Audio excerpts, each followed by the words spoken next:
Why is it that Ben Simmons is being talked about like Michael Jordan? He is not Michael Jordan. He's not Kobe Bryant. He's not Shaquille O'Neal. He's not Larry Bird. He's not any of these guys. Why is it that Ben Simmons' name is so in-depthfully important when it comes to basketball right now? Now, basketball is 2 weeks away from the preseason, almost 3. And you talk about Ben Simmons. If Ben Simmons hasn't been traded yet, why are we talking about it? The 76ers right now have Ben Simmons, Joel Embiid, and Harris as their trio.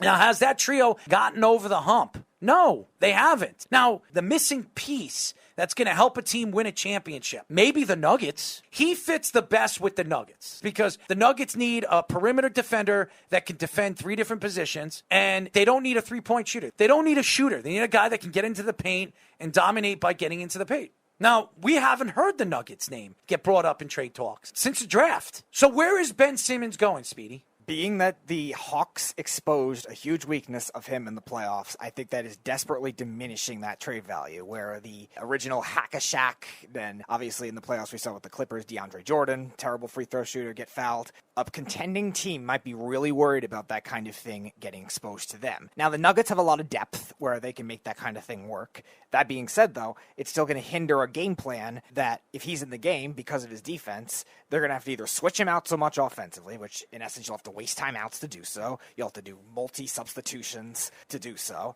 And that's going to be very hard to manage a game that way. Or you're going to have to hope that maybe he can actually hit his free throws. And maybe it's the Philly pressure that's on him because their fans are brutal, like we were mentioning with the New York fans. Their fans could be brutal too, where maybe Denver or another small market team could be easier for him.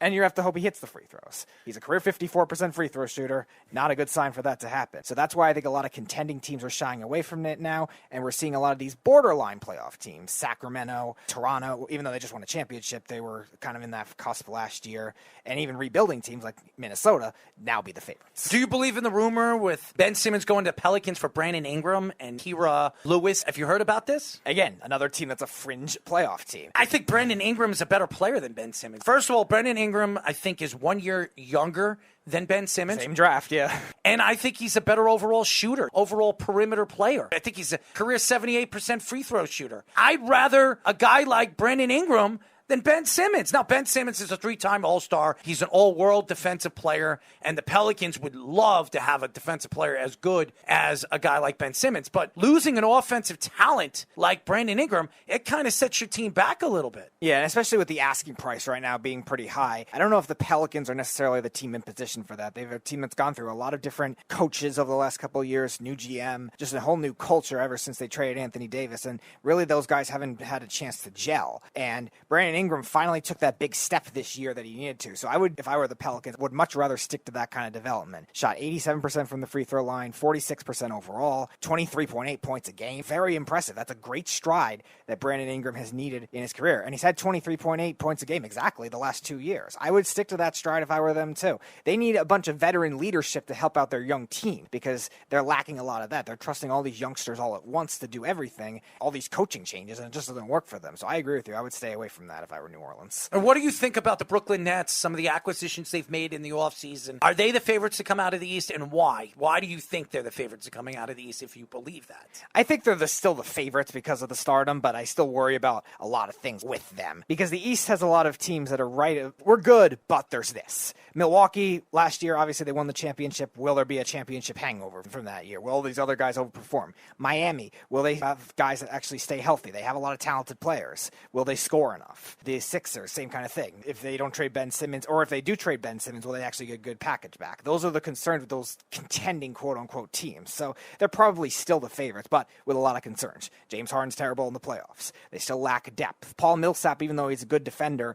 is still not a huge guy. They need a lot of size to make that kind of thing work. LaMarcus Aldridge played well with the Nets in the 5 games or whatever he played, but will he still be able to transition after going through all he'd had to go through and had to step away from basketball? So there's still a lot of question marks. It's the Eastern Conference. It's better than it was, but it's still pretty weak. So they're probably the favorites, but by how much? That's the problem. And Milwaukee, they lost a couple of big pieces. So Milwaukee going into the season, they're going to be weaker. Miami is a better team than they were last year. If they can stay healthy, they can be competitive and compete for the Eastern Conference Championship as well with the players that they've added this offseason. So there's a lot of depth with some of these teams. And I look at teams like the Brooklyn Nets who added depth, but older depth. Is that going to make them a championship competitive team throughout the season, an 82-game season this year? I think going into the season, there is some thought of where this team is and what this team could be moving forward. Now, also, with teams like the Knicks, when you add Kemba Walker, you add some of the players in the pieces that they added, a lot of people expect the Knicks to be a fourth seed or higher this year. I think the Knicks had a sensational year. They played very, very well under Tom Thibodeau.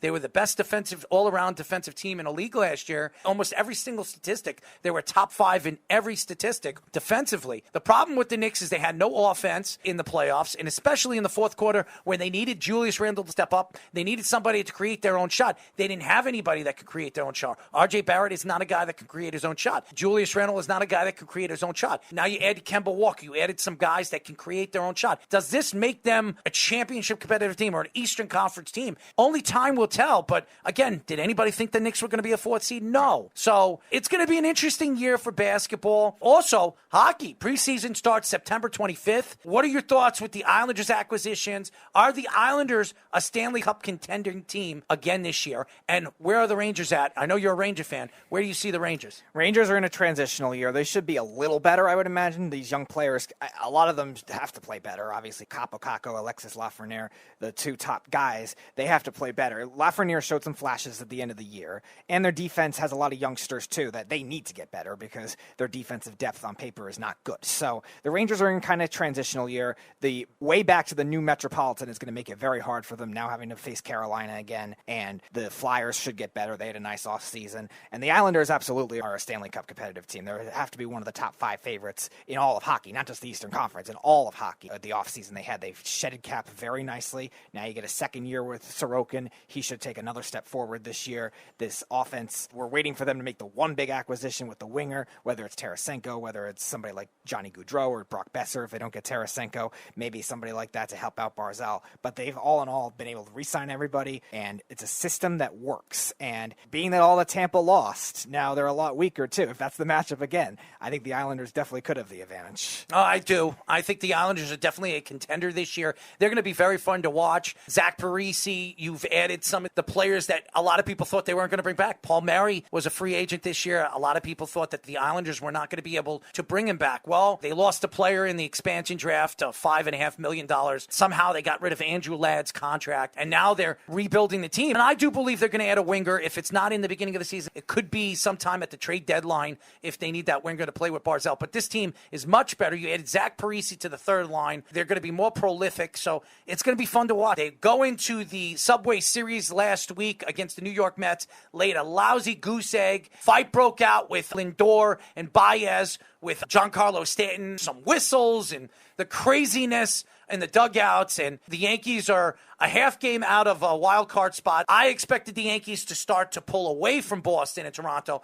Somehow Toronto got hot. Vladimir Guerrero is going to win the Triple Crown, and they're the number 1 seed in the wild card spot. What do the Yankees need to do to get where they need to go, and that is the playoffs? Offensive depth is the biggest key because it seems like they only have one guy or two guys hitting at a time, and then it seems like everybody's falling off, kind of like what the Mets went through. Now, the Mets went on a much colder streak than the Yankees did. You have this good lineup depth on paper. You trade for Rizzo. You trade for Gallo. They still have had streaks. The bullpen's a concern, but they're going to have to be creative with it anyway to prepare for the playoffs. And with a lot of their young pitchers that are starter, reliever, hybrids, fringe guys, their starting pitching's actually been pretty good. Second best ERA in the American League in the second half of the season. Now, obviously, it has to be a little more consistent in this recent patch. They're kind of average since their massive 15-game winning streak, but one of the more strengths of the team. I think the offensive depth is the biggest key because I think the Red Sox still have a lot of question marks with their pitching. And their depth. Where the Yankees, I think, still have the advantage when it comes to an all-around team and playoff identity. Now, the Blue Jays did trade for a lot of pitching between Robbie Ray, signing Ryu in the offseason, now trading for Barrios. They still have a lot of pitching, too. But outside of Ryu, none of them have great playoff experience either. So that still might bode well in the Yankees' favor.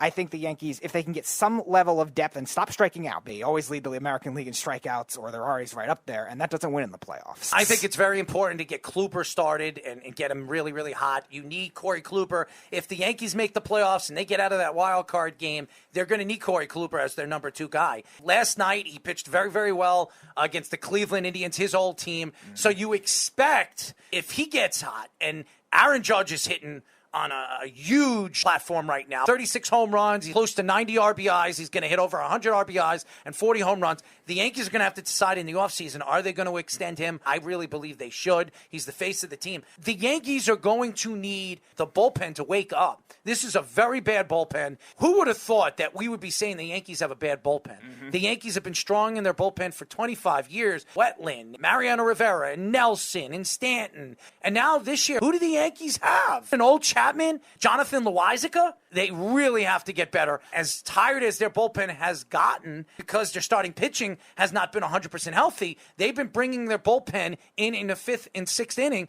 which doesn't bode well. The only time they don't have to bring their bullpen in the 5th or 6th inning is when Cole is on the mound. Cole has been sensational. To me, he is the Cy Young of the American League. As of right now, he's worth every single dime that the Yankees gave him. The $326 million that they gave him, even though it's a lot of money. Savarino possibly could be back before season's end. He says that he feels ready. If you can get a healthy Savarino, a healthy Kluber with the last 20 games of the season, watch out for the Yankees. From a playoff strategy standpoint, I don't mind them trying to test out the bullpen in the 5th and 6th inning. Now, for wear and tear, you're right, it's not good. But they want to get other guys used to those roles because they have to prep for the fact that this Yankees bullpen is not what it used to be. Now, we've seen teams patch together starters out of the bullpen to make it work. It's been a modern trend outside of the Royals, who had a great bullpen, for a lot of the World Series champions and a lot of teams that made the World Series recently. So it's not impossible that the Yankees, just because they have a bad bullpen, are all of a sudden going to fall off in the playoffs. And I think Aaron Boone's done well in terms of getting certain guys used to those roles where they're not just one-role pitchers. And Loáisiga's been one of those guys. Chad Green's been like that his whole career. Is it worrisome for injuries? Okay, fine. But it's definitely a good sign. In terms of Garrett Cole, his main competition for the Cy Young is mainly going to be Robbie Ray and the 2 White Sox pitchers, Lance Lynn, who got hurt. Robbie Ray from the Toronto Yeah, he's Blue had a phenomenal Jays. year. And Carlos Rodon, but both Rodon and Lynn have had injury issues, so he might gain an advantage, where Garrett Cole, already with the strikeout leads, is going to gain an edge for that Cy Young. And the White Sox, they haven't won the division yet, but they probably wrapped it up sometime soon. They might go easier on those guys. Then there's the Mets. If they're not controlling the newspapers, the tabloids, if their GM is getting drunk or writing to writers and showing private parts, or Sandy Alderson is not doing something out there when it comes to free agency or at the trade deadline, the Mets are doing stuff on the field that just doesn't make any sense. They have Baez and Lindor who like to put their thumbs down and attack the fans. Steve Cohen has stuck up for the fans. There's so much stuff that's happened with the New York Mets. The Mets, in the beginning of the season, they were the team that you wanted to cheer for. They were the team that everybody thought was going to pull away in the National League East, being that the National League wasn't as strong as a lot of people thought they were going to be this year because the Braves lost 2 of their starting pitchers. And then in the second half of the season, I don't know what happened with the Mets. Jacob deGrom couldn't stay on the field. Steve Cohen is coming out and attacking the players because their offense completely died out. Pete Alonso wins the home run derby. He's the only one who hits in the second half. Lindor can't stay healthy, and the fans are attacking him because the Mets paid him $320 million in the offseason. It goes on and on. Where's it stop? On Subway Series, the Mets heard a whistle, and all of a sudden, there's a fight that breaks out on the field. Lindor attacks Giancarlo Stanton. He's sticking up for the Yankees. Then Baez comes out and calls out Giancarlo Stanton when this man is 6'8". He's built like a truck, and this guy's what, 5'11", and he's calling out Giancarlo Stanton, one of the biggest guys on the Yankees. What are the Mets trying to do? What are they trying to solidify themselves as an organization? It was embarrassing. Yes, they won the series against the Yankees, but they embarrassed themselves. I don't mind them trying to inflict a rivalry. But again, calling him out for a whistle that you could hear anywhere seems a little egregious. Now, if it's somebody in the crowd, that's different. But if it came from the dugout, that's a natural thing. It's not technology-based. It's not the Astros putting out buzzers and cameras and trash cans. If they're just doing a whistle, that shouldn't be a big deal. How do you hear that kind of thing over the crowd noise, especially the Mets and the Yankees? You get both fan bases loud and coming to those kinds of games. That's a very big stretch of an accusation. Now, we'll see more if it's kind of died out, so I don't think it's really going to be a big deal, but definitely strange. Again, intensity of the Subway Series, I don't mind them trying to bring the rivalry back, but do it in a way that's a little more on the field than just calling them out. Again, Lindor bounced back and hit 3 home runs that game, fine, but still. Sensational. He's a great player, and he's played better later in the second half. Right. But he has been horrendous all season long. And for him to dance around and trot around like he's won something, what have you won? No, I wouldn't go as far as doing that. He's a fiery player, but definitely in the situation where you're below 500, it definitely doesn't look good. The Mets just have a lot of problems all around. As bad as he's been this year, Lindor's probably the least of their concerns when you have all these I don't trouble. know, man. 90 hits the whole season. I know. 17 home runs, 228, 52 RBIs, and you're making $320 million in 11 years.